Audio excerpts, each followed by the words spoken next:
Ignition sequence start. 6, 5, 4, 3, 2, 1. We have a liftoff.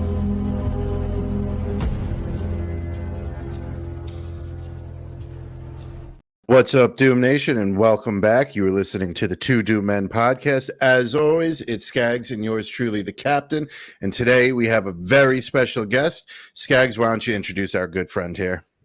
Yeah, so I have my best ideas sometimes in the morning, as soon as I wake up. So I was thinking this last week, what are we going to talk about this week? Obviously, we got to talk about the campus protests. And I was thinking, is it going to be just me and Cap? Or should we have somebody on? And then it came to me. I'm like, who better, who more interesting to talk to in this than Dr. Michael Rectenwald, who is a former NYU professor, Marxist turned Libertarian Presidential Candidate. Welcome back to the show. Good to be here. Welcome. So that is going to be our main topic today. Actually, the last time we spoke was before the war. Well, you know, this iteration of the war broke out in Gaza, so we didn't get to talk about this. I kind of wanted to have a little bit more of an open discussion, pick your brain and thoughts on the campus protests going on around the country, and then I also had a couple tweets and one video to bounce off of you and see what you thought about what people say. As me and Chris say all the time, sometimes like the reaction to things is more interesting than the thing itself, just to kind of get like a temperature gauge of where people are at. So before we get started, why don't you tell everybody where they could find you and all that good stuff? Yeah, so my campaign website is rectheregime.com. That's R-E-C, the regime.com. And then I'm at Wreck the Regime everywhere on social media. And finally, there's my personal professional website, which is michaelrectenwald.com. All right. Perfect. So it's one of those, I don't know, like we always have these kind Ukraine all over again.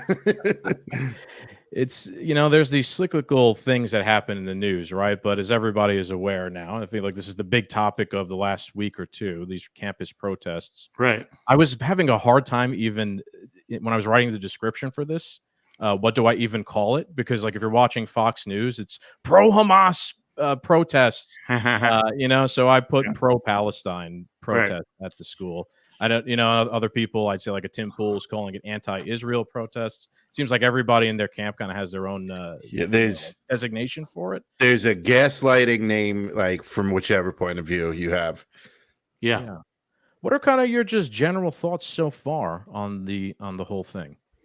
One of the main things that strikes me is, you know, I was a professor through 2019, almost into the summer of love at NYU. And, you know, all during my time there and before, there were plenty of protests, and some of them, and during that period, some of them were quite violent and quite disruptive.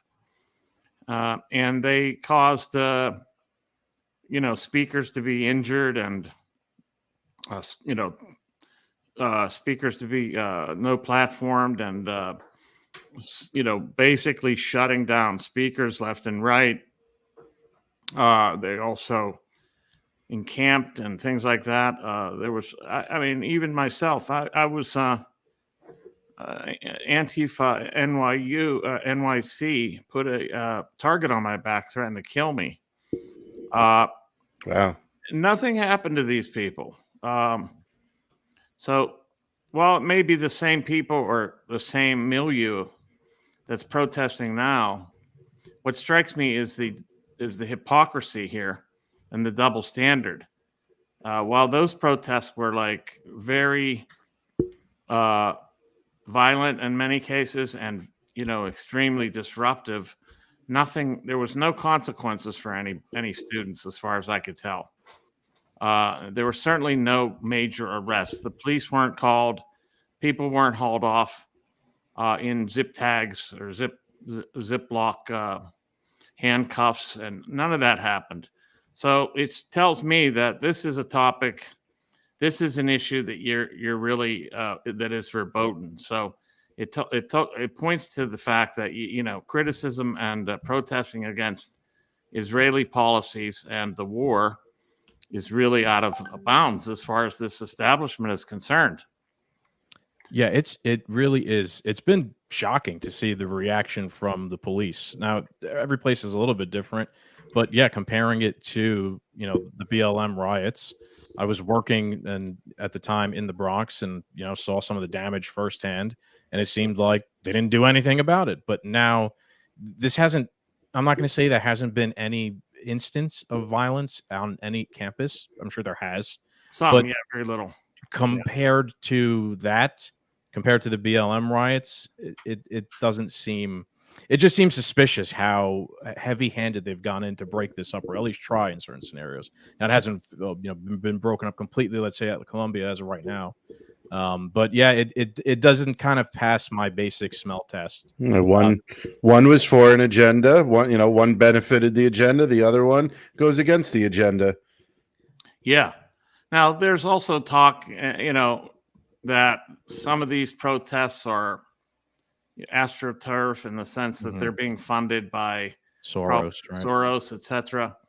But I still think there's genuine protests going on. And I don't think that you can discount the students' protests based on the idea that there may be some funding involved coming from Soros or others, maybe even Israel, to discredit the opposition to this war. And the other thing that strikes me as unbelievable is how this has become the focus of the horror now, how horrible these protests are. And this completely deflects from what's going on in the Gaza Strip, as if that isn't like a million times more horrible. After all, there's people being killed in the tens of thousands and starved to death. It's a distraction almost. They're distracting you from the horrors and the genocide, or the quote unquote potential genocide, by making you focus on what's going on here at a campus instead of on the ground over there where it really matters. Yeah, they turned the villains, they turned the protesters into the villains, and the villains are off the hook. Yeah. A question I have. So I just feel like everybody's been gaslighting. I just want to set the record straight for myself and for anybody that's potentially listening or going to listen.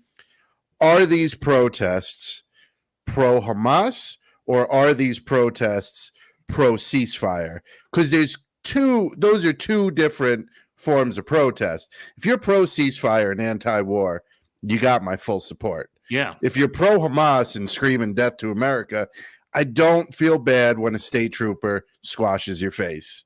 So, I mean, what is it really coming down to? Is it ceasefire or Hamas?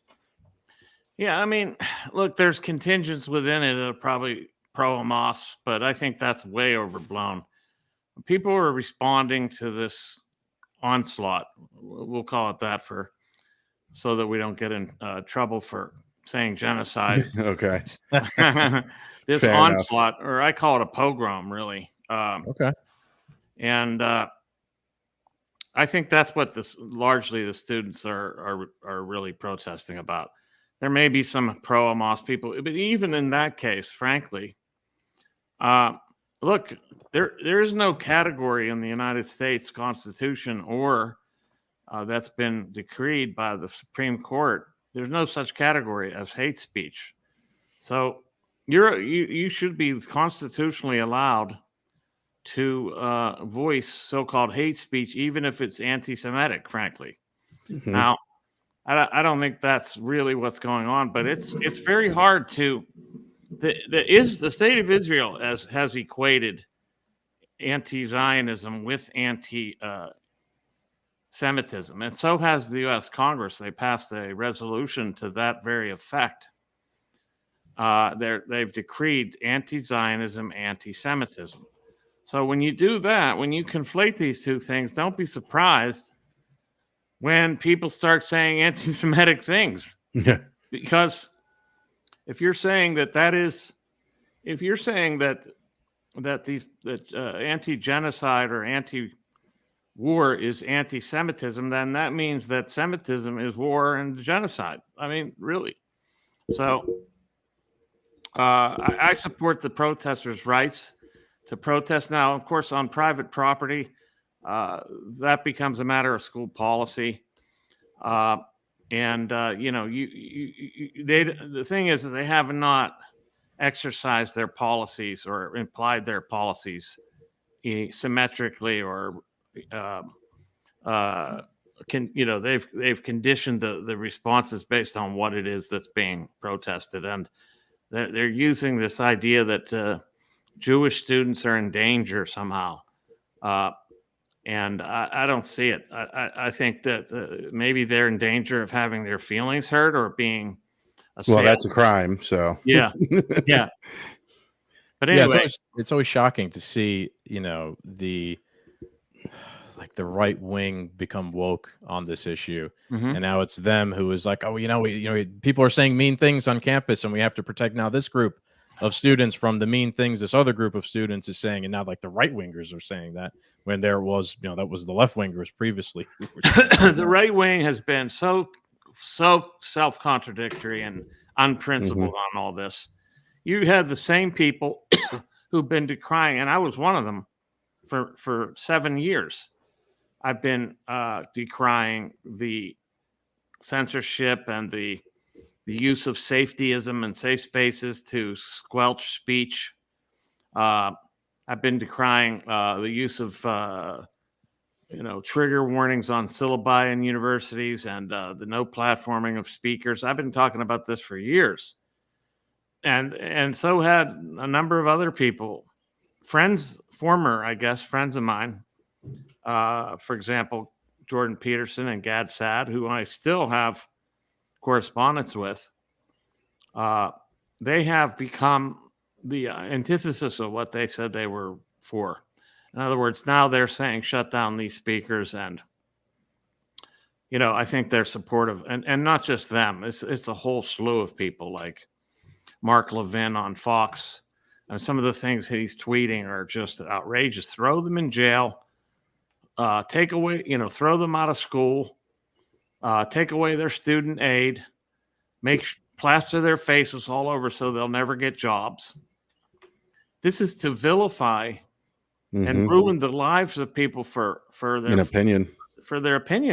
It reminds me very much so of January 6th, which is ironic in of itself. Yeah, it's ironic because the places have switched.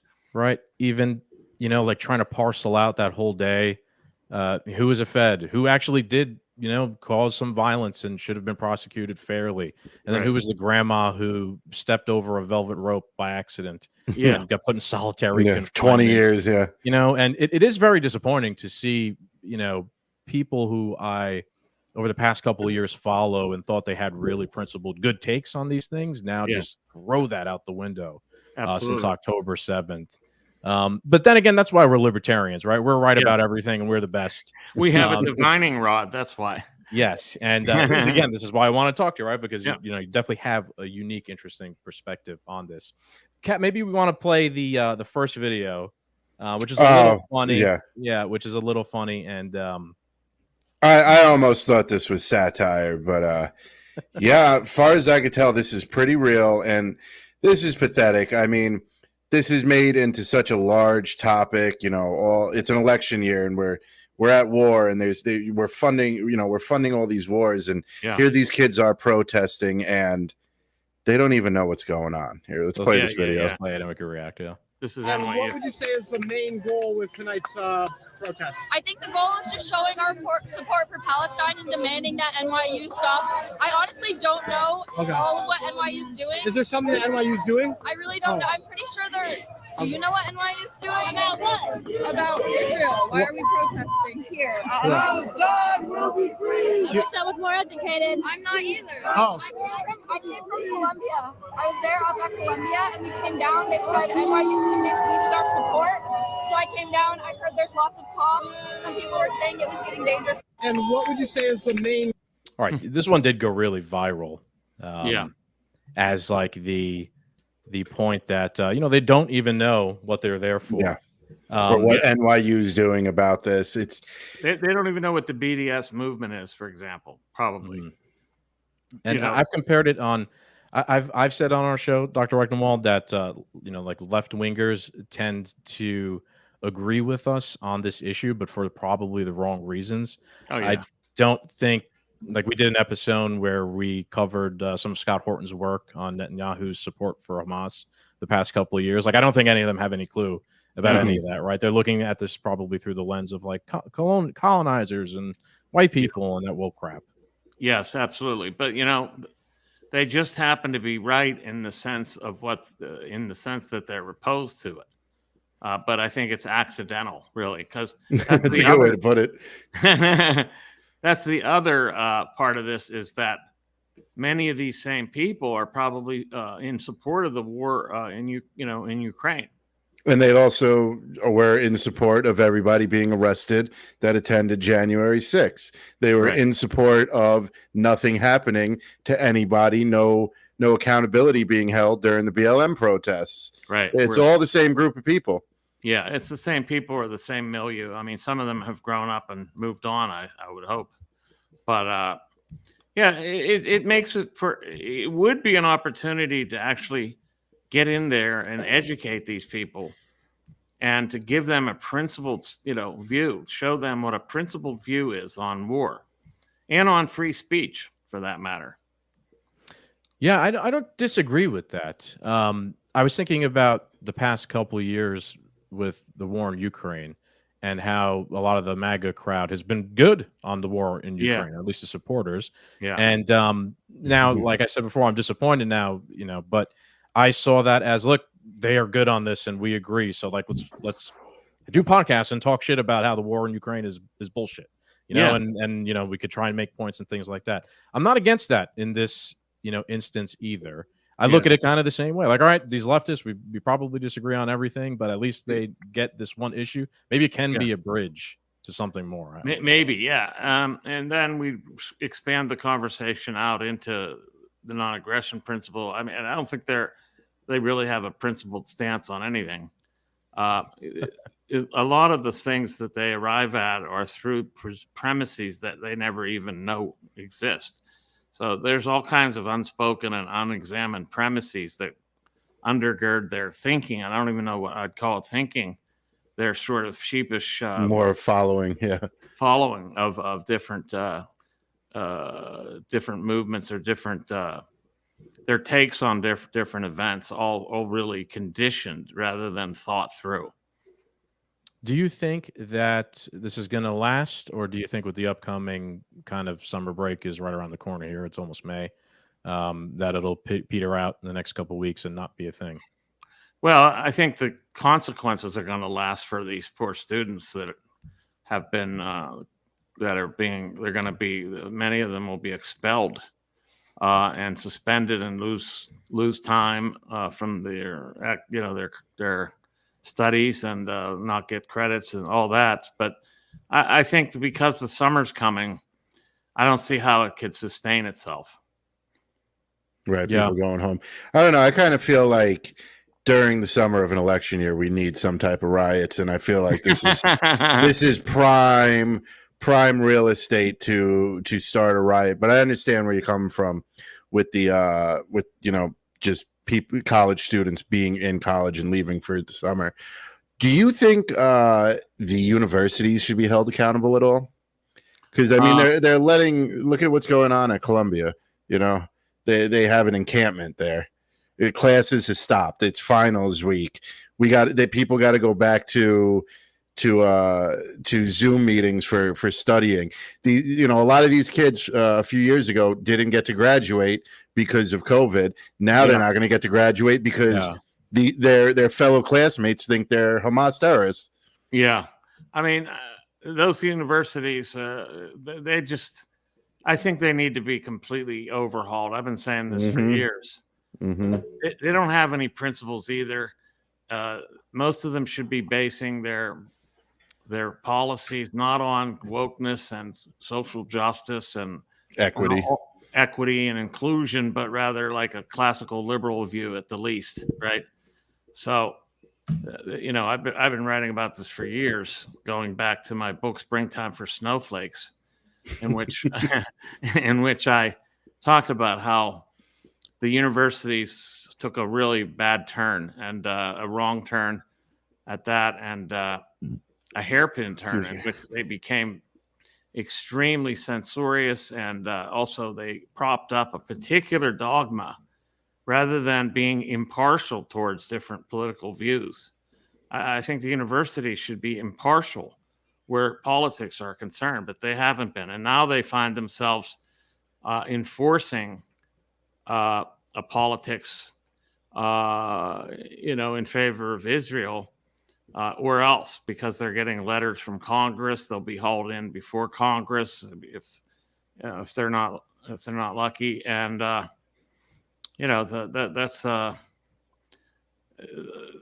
they've cooked their own soup here. They're beholden to the corruption. They can't survive without the corruption at this point. Soup is a good way to put it. It's so interesting because there's so many things that I'm sure the three of us agree we don't like that have been happening the past couple of years, intersecting in this soup. So the Marxist college kids, and then the Zionist lobby, and Congress, and telling people what they can and can't say, and it's all kind of intersecting here. It's crazy. I mean, this is almost switch instantly here, and it's not conspiracies. It's one conspiracy that branches out to all of them. Yes, it's crazy though. It shows you how bizarre this is, because they can throw like opposites at you at any given time. Mm-hmm. It's so bizarre. How do your brain manage this? And what's most bizarre about this is now here we are. Skaggs and I have been doing this podcast for 3-4 years now, and when we started, we're on the Republican conservative side, talking trash about BLM and censorship and all this stuff, and here we are in a new situation, siding with left wingers that are trying to get a ceasefire. It's like we're in new territory here. You can't even, if you're a free thinker, almost you can't even go based on like party lines anymore, because like parties could change at any moment now. Who knows what they stand for? Yeah. I mean, look, at one point it looked like the right wing was the anti-war contingent, right? Mm-hmm. Until the right war came along. Until the right war came around, and then Israel. So they were all being called Putin's puppets and so on, and they don't see any irony now calling people like me and you, pro-Hamas sympathizers, and it's unbelievable. So they see no there's like, you're either with us or against us. That's the same mentality, blindly, but it's just plopped down in totally different situations. Yeah, it is. Let me run a tweet by you. I hope this one doesn't get us in trouble, but we'll see. This was a bit of a controversial one. Well, no, I have that one later, but this is kind of more applicable at the moment. So the Libertarian Party of New Hampshire, they tweeted, whether they're chanting Black Lives Matter or justice for Palestine, they're the same people who want the same thing, communism. Libertarians who want to ally with these people or invite them into our circles are making a bad mistake. So I of course wanted to get your kind of thoughts on that. That's one of the milder tweets that they've put out on this. One of them, in one of them, they said that the police would be justified in shooting them. And then they also said they would be justified in shooting socialists, period. And I don't agree with that at all. Yeah, I think those got them temporarily banned, or they had pulled them down. Did they? Perhaps. I think so. Yeah, I generally like the LPNH's tweets. Yeah, there's some great. They stuff. are wild people up there. Yeah, and I guess with that comes, you know, some that we're not going to agree with. Yeah. That's fine. That's Twitter. I mean, but I thought that I think some of their takes are great. I just think sometimes they say things that I can't go along with. Like, I don't believe in killing people for being socialists. If I did, if that would have happened to me, I'd be dead. So, because I was one. Yeah. When you know, the last time you were on was when we hosted the debate in Connecticut, and after that, Larry Sharp made the point that, you know, Thomas Sowell was a Marxist, and he was you know, making the point that, you know, like, your most, you know, like radical believer is usually the converted. Yep. Right. That's And a great man, quote. that was like a sermon that spoke to me, because I was a former Bernie bro, you know, turned anarcho-capitalist now. So I was like, wow, you know, I never thought of it that way before. But yeah, I don't believe with you know, throwing the baby out with the bathwater, right? Yeah. Maybe there are some future libertarians, or, you know, actual critical thinkers we could pluck out of the crowd. You know, one of our friends has actually been Jose Vega, who's running for Congress in the Bronx against Richie Torres. He's been at these protests, and, you know, he's not necessarily a leftist. But he's not, you know, whatever it is that they're painting these protesters out to be. I know he's not. Pro Hamas. Right. Like this disproves that entire, you know, narrative right there. Yeah, there's been some pretty wild things I've read too, where some writers have said, look, you have to support these protesters no matter what, whoever they are, whether they're communists or, you know, transgender or whatever, just because this situation is so dire, you know. It's just unbelievable that the circus this all becomes in the U.S. while this horror is underway over there. I mean, we turn it into a cartoon somehow. You know? Well, that's American culture at this point. Don't you agree? Yeah. I mean, Trump's from the second Trump came down those escalators, it's been a circus. Whether you like Trump or hate him, whether you think he did good or not, the media and the government and the powers that be turned this country into a circus. And then, you know, everything since then has been a circus. 2020 election, COVID, just any major topic that we've been forced to deal with has been a circus act. It's totally insane. So yeah, the minute he came down the escalator, and everything changed from that time on. And that's when the universities went crazy. And that's when I started the anti-PC NYU Prof Twitter account, and that's when all hell broke loose for me. It wasn't the rest is history, and I don't want to go into it, but That's fun. Yeah. I got lucky, man, because I went to Lehman College, you know, and I graduated in 2018, and I had a Marxist professor, definitely, but it wasn't like this, the level that it's at now. And I don't know, nothing interesting happened while I was there. And I did kind of work during the day and take classes at nighttime, but I feel like it wasn't as crazy. I don't know. Is there a little bit of like you're not? Is there maybe something to? I mean, there's protests going on right now, right? But is there maybe something to it's being a bit overblown? The you know, like what's happening in the universities or not? Because I didn't see it when I was there. At least now this was 2018 again. No, I don't think it's overblown. I think it's really escalated. Go ahead.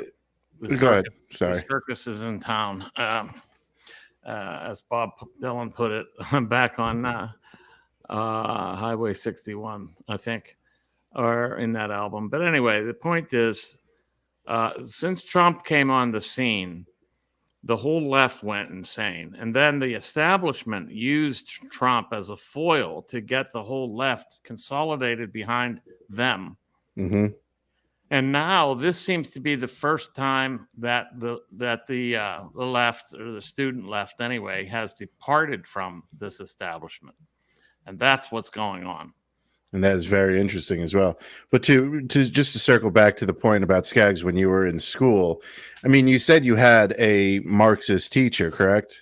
Yes. I've been thinking like this is like a culmination of like the past 10 years. These kids 10 years ago in 2015 were in high school, and then the Circus Act started, and the drag show story time, and diversity, and transgendered rights, and Pride Month being all year long, and 100, all this crazy stuff has been shoved down these students' throats for the past 10 years or 9 years, whatever it is. Here they are, seniors in college. They snapped. I think this has been in these schools and universities and brainwashing these young kids for a long time now. Yes, and now they're being hauled off by the cops. So it's bizarre. I mean, the establishment, the regime, we'll put it that way, has supported them for a long time. They've been on their side. They've been promoting all this stuff. Mm-hmm. I mean, the federal government's funding transgender surgeries and transitioning. So, I mean, they've had their finger on the scale of this stuff for some time and been pushing it. And now they're turning against their own minions. Yep. I think that's a good spot to inject our next tweet, which I thought was probably the smartest tweet I've seen so far on this whole thing. It's by 9mm SMG. I says, guys, please let me be clear. I'm happy for the protests. Let me be clear, though. Number one, the people there are anti-white Marxists who hate Israel for being white colonizers. That includes the screeching white women there. These are the same people who cheered when January 6th demonstrators were dragged away from their families. Number three, does seeing a leftist professor get arrested bring me joy? Absolutely. Number four, where did you hear they're leftists? From their own mouths and speeches. Mm-hmm. Where did you hear they're leftist? From their own mouths and speeches. Number five, it's good. They're sowing seeds of dissent, which is necessary. Mm-hmm. Number six, it's also really funny. They're getting arrested as these people who are also enemies who would wish for my destruction. Number seven, the more the state pushes against them, the more it illuminates to the nation that they will do anything to stop people from speaking about Israel. Mm-hmm. Number eight, it shows the government hates whites. During the violent anti-white protests of 2020, they did nothing. During protests against Israel, they mobilized every agent of the state to crush it. I'm happy they're protesting, but I'm not going to pretend I'm sad when they get arrested. The only way their protest works is if the state engages them unfairly. Who better to take the fall than leftist academia and blue-haired Marxists?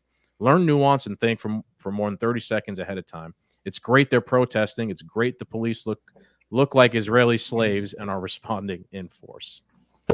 Yeah, that's a very interesting, nuanced take that takes into consideration all of the ambiguities and dissonance, right, that this involves.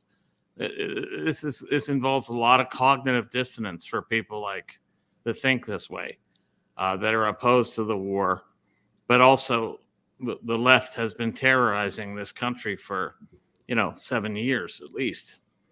So, yeah. I think it's going to be interesting for the Libertarian Party, because if you look at it, like, this one war has exposed basically everyone on the right who is anti-war in Ukraine for being hypocrites. Right. It's exposing the left, and the government just does not care about its base. The student left is going to take this one on the chin. And when the smoke settles, I see, the Libertarian Party might have a pretty bold opportunity here to step in and be like, hey, the right screwed you guys. They were hypocrites. The left attacked you because you didn't agree with them on this one subject. The first time you don't agree, they threw you into prison. Come over to us. We have, learn a little bit about what we have to offer. Yeah, that's a great point. I think that's going to be a very big selling point, at least for creating libertarians in this wave. I'm not holding out hope much. Well, look, I would love to win. I think I'm going to win the nomination. Let's put it that way first. Then I would love to win the general election. But I'm not delusional. Right. But I think it really could be a crystallizing moment for putting up a principled view that then attracts people like this that are falling out from this, and can see that there is a contingent out there that does represent them when they want to, when they're ready to be rational about things, when they're ready to understand what's going on. Yeah, that was me, right? That was literally me during COVID. COVID was the thing, that we have to take advantage of these opportunities when they present themselves. Right. That's also another reason why I'll make the point to our MAGA, America First, conservative friends, like breaking up these protests with police force. Let them fight. Like, let them have out their, let the leftist professors, colleges, students, like, let them have out their little beef here, right? Yeah. Because it's illuminating. It's an illuminating moment. Yeah. And, they seem so eager. It's very frustrating. They seem so eager to, clean it up for them. This looks bad for Biden even, right? Yeah, Like, it does. And you're like rushing to like sweep it under the rug for him, so he doesn't have to. If this gets wrapped up quickly, he doesn't have to even kind of comment on it. Maybe he's trying to run out the clock and hope he doesn't take a position. Netanyahu's running the show. He's declared, this has to stop. This is an abomination. This has to be ended. Like he's telling us what's what. Yeah. Unbelievable. Who is he to tell us what the hell to do over here? Well, I mean, look, we don't have control of the country. Right. Look at Netanyahu making these, and then what about Zelensky is trying to make a plan to have aid for 10 years. So you're not even so there's no intention of stopping the war in Ukraine. You just want us to bankroll you and supply you for the next 10 years. So if Trump serves another term, he can't do nothing about, the money train won't stop going over there. Where do we have any control in this country? Forget accountability. We're a slave state. We're a slave. We have to work and produce the money, the resources to fund and fuel these wars. And we're like slaves. Mm-hmm. Slaves of this regime, whatever it is. You can hypothesize about what is this, ultimate entity behind all this. I won't necessarily go there. Where I've seen you've been sharing a lot of like Matrix memes and videos. Yes. We're like the batteries, right? We're just being used as batteries for the machines to then go out and try and get rid of, ironically, Zion. Right. So it's amazing. It really is. It's damn it. It's so frustrating. This new bill that just passed. What is it? 90-something billion. 100 billion for Ukraine, Taiwan, and Israel. Nothing for Americans. Trump even apparently was instrumental in passing it this time. God forbid you mention that on Twitter, right? The cognitive dissonance will come after you on that. It's just it's so frustrating. Yeah, and I don't like seeing these right wingers also like cheering on the police taking these kids down.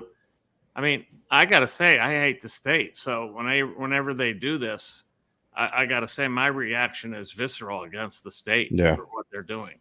It's pretty stupid for anybody on the right to cheer on the state taking action in such a way, because at any moment, like if you don't think at any moment this being a right winger, the state won't turn on you, you have learned nothing over the past decade. Maybe they're just feeling some relief that it's not them. It's not their battle to fight. Yeah, maybe. They're not the ones under the thumb right this minute. Yes, right, but they will be eventually. Yeah, tomorrow's a whole new day. Next week, we could have you back on and be having a whole different conversation. Yeah, like the establishment deep state's not all of a sudden on your side now because you cheered for their for their NPC soldiers to get stomped by the police. They're still coming for you anyway. Yeah, that's right. Here's another one I'll run by. Found it so ironic. You mentioned Netanyahu before, and his speech was literally like he was giving orders for what should be done on college campuses. So he was disagreeing with them and saying that they're dangerous and that more needs to be done with law enforcement and things like that. And I just found that so ironic because a few weeks ago, Ben Shapiro tweeted that the Biden administration is now effectively preparing to make aid to Israel contingent on unspecified changes to Israeli policy. And he goes on to say Hamas is now in control of the Biden administration. At the time, that was hysterical, right? Like, okay, because the Biden administration is doing some sort of fake play, like they're going to use some sort of leverage on Israel, which they didn't end up doing anyway. But now you literally have Netanyahu telling police in America to break up protests. There's more merit to that than there was anything to do with the Hamas is in control. I'm not trying to even defend the Biden administration. Come on now. It's unbelievable. So and then there's talk now also that Israel is going to send actual police officers to the United States. Really?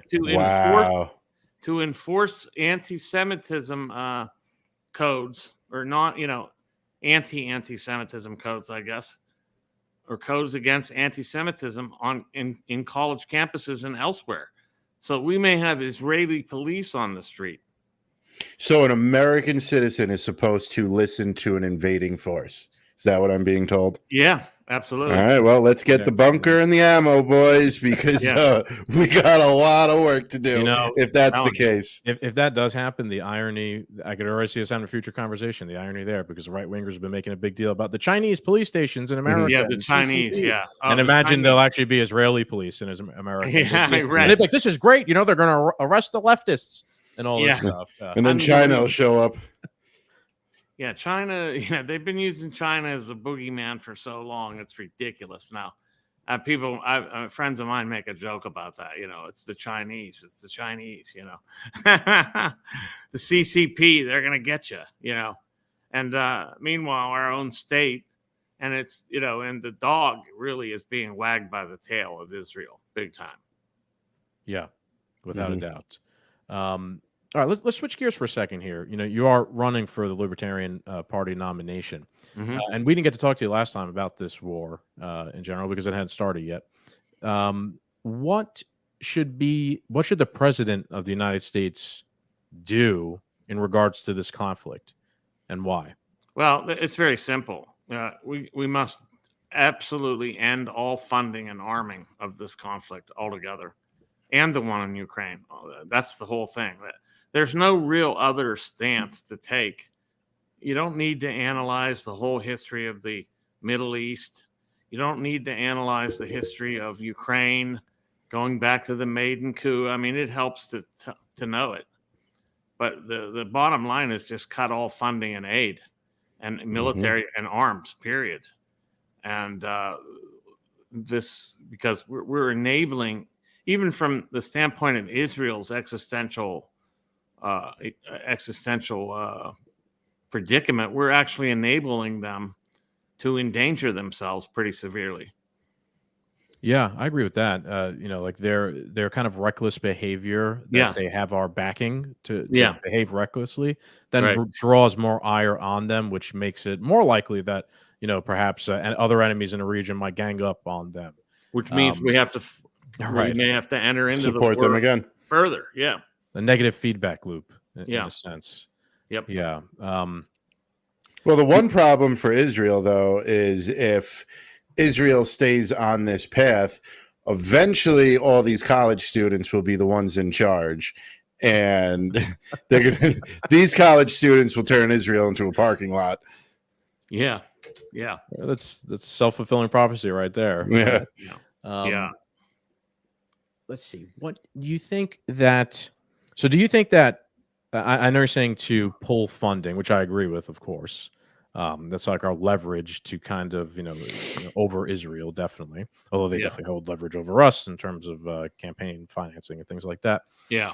Do you see, the president and the United States then, acting as sort of a mediator to try and make some sort of peace here? Or do you think the best course of action would be divest, get lost, and we don't have anything to do with it? I don't think that we should try to mediate things like that. I don't think the United States, it's not our problem, and it shouldn't be our business, and we shouldn't have to mediate their crises. Yep. For once, I would just like to see this country mind its own business. Just stay out of it and let them deal with the consequences. But we did help them get into these consequences by aiding them to the tune of $3.4 trillion or billion dollars, I'm sorry, a year. And then, which is now adding up to hundreds of billions of dollars, plus all these arms that are probably unaccounted for largely.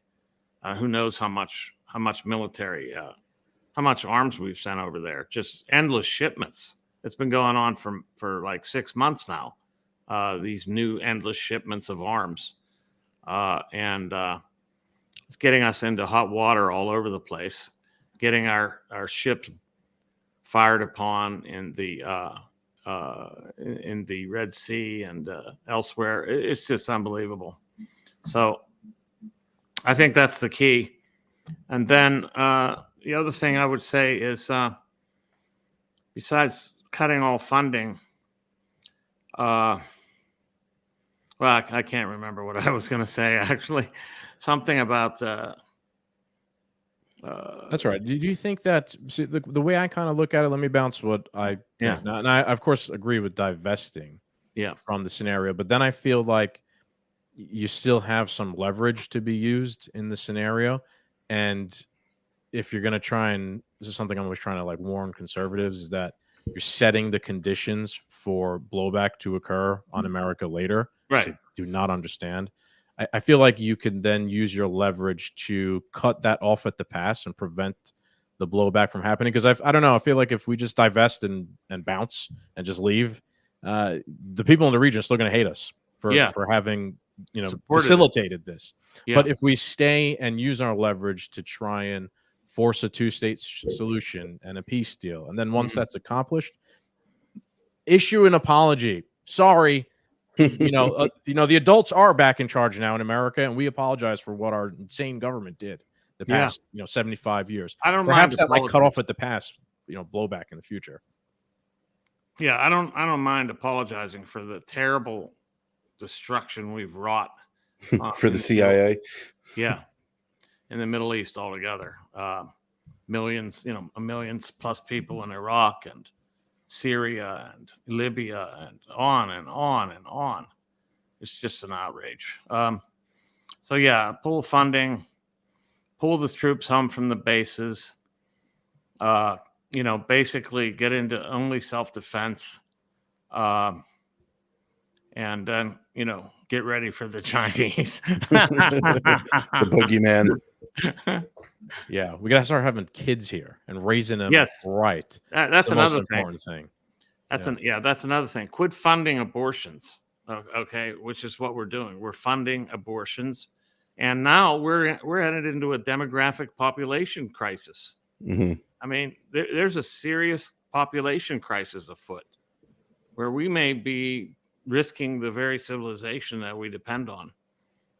Yeah, if there's not enough people to operate the farms, right, we're going to starve to death in the future.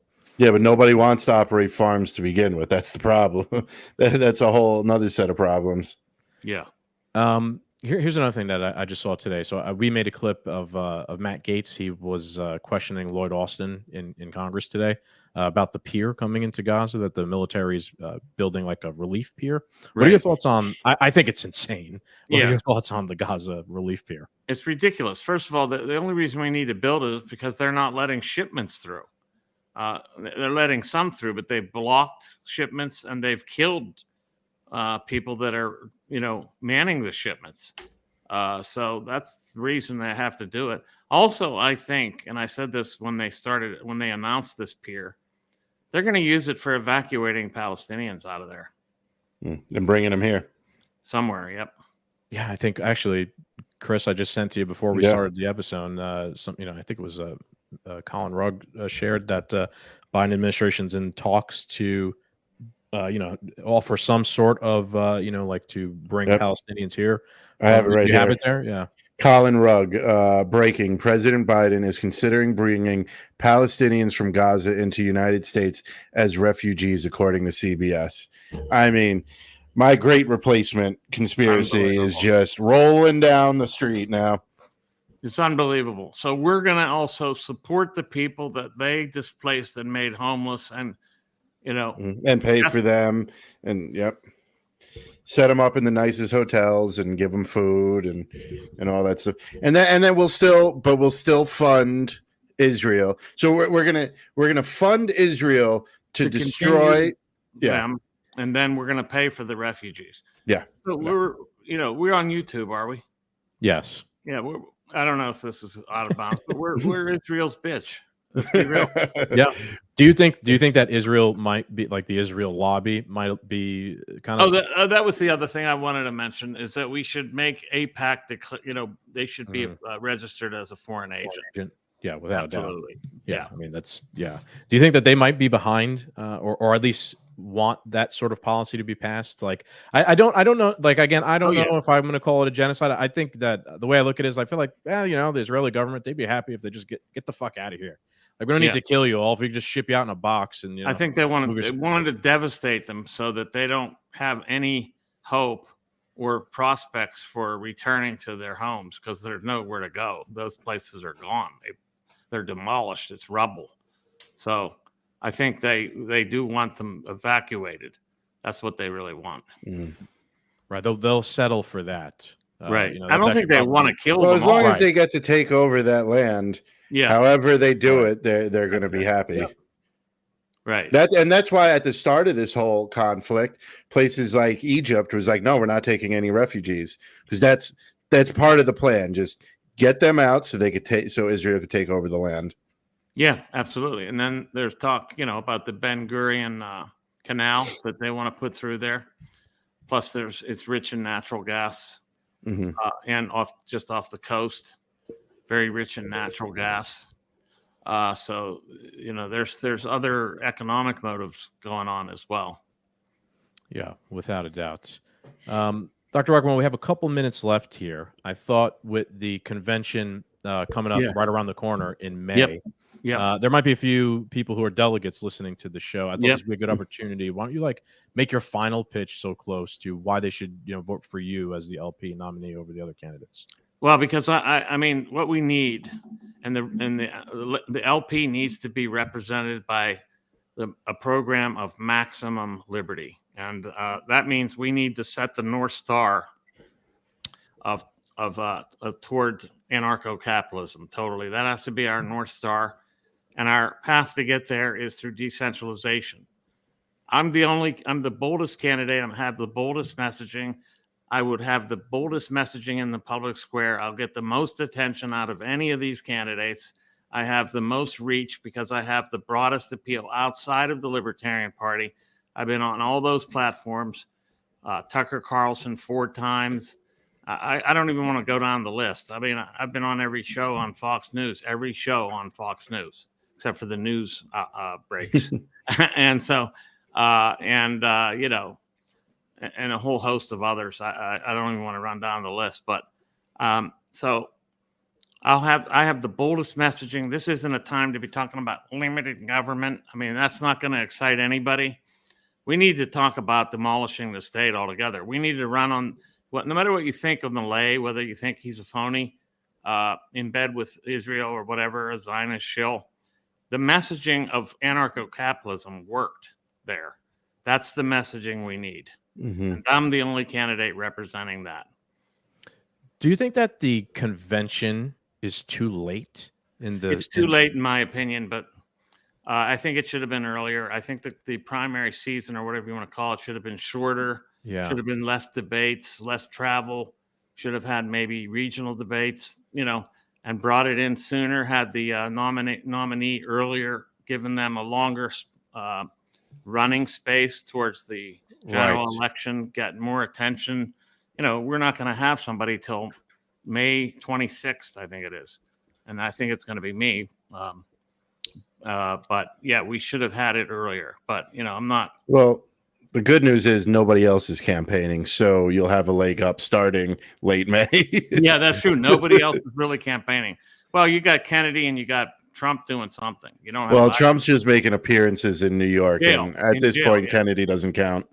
Yeah, Kennedy doesn't count thanks to his deplorable position on Israel, and of course, he's a statist all the way through. Yeah, and his Soros VP pick. Yeah, Soros VP pick, absolutely. Yeah, well, I'm glad we agree on that. I hope somebody takes that to heart, because that is very frustrating in my point of view. I feel like the whole election season cycle's like almost over, and we don't even have our nominee yet, who could have it's been, too late. thrust into all these conversations happening, the past, few months. Yeah. We don't have time or the luxury to like inflict wounds upon ourselves that are dumb. Like this. Yes, that's right. And I just hope none of that happens at the convention. There are going to be some battles between the Mises Caucus and the haters, the Liberal Party or whatever they call themselves. There's some of them that are in that, and the LP, so-called. They're so-called libertarians as well as liberals. I don't know what they are really. But anyway, they're going to try to sabotage the convention. We know that, but they're not going to get away with it. All right. Yeah. Very good. I hope so. I'm excited to see like our candidate finally, have the spotlight and put his message and his ideas up against the other things happening. So next time, let's do it a little bit earlier. I think we don't. Yeah. Again, we don't need to have 9 months of campaign. And it's also going to drain your guys' resources, personally. Yes, and it has. This is starting to sound like it's designed to make you feel. I don't know. If it's Not designed quite, to. It's just we got to tinker with a couple things. Some things are mistakes, but anyway, So I promise you, if I do win the nomination, and I'm pretty confident I will come back on, and Perfect. We'll go for it. All right, cool. Why don't you plug yourself again, and we'll sign off. Yeah, wrecktheregime.com. It's time to wreck the regime. Let's go. Thank you. All right, Doom Nation, you heard it. We need to wreck the regime. Skaggs, any final words? That's it. Thank you, Dr. Rectenwald, for coming on. Yeah, thank you for having me. Take care. Thank you so much for coming on. We really appreciate it. Doom Nation, I hope you guys enjoyed this very informative and intelligent episode we had here. And go check out Dr. Rectenwald. We will be back next week. Adios, guys. All right.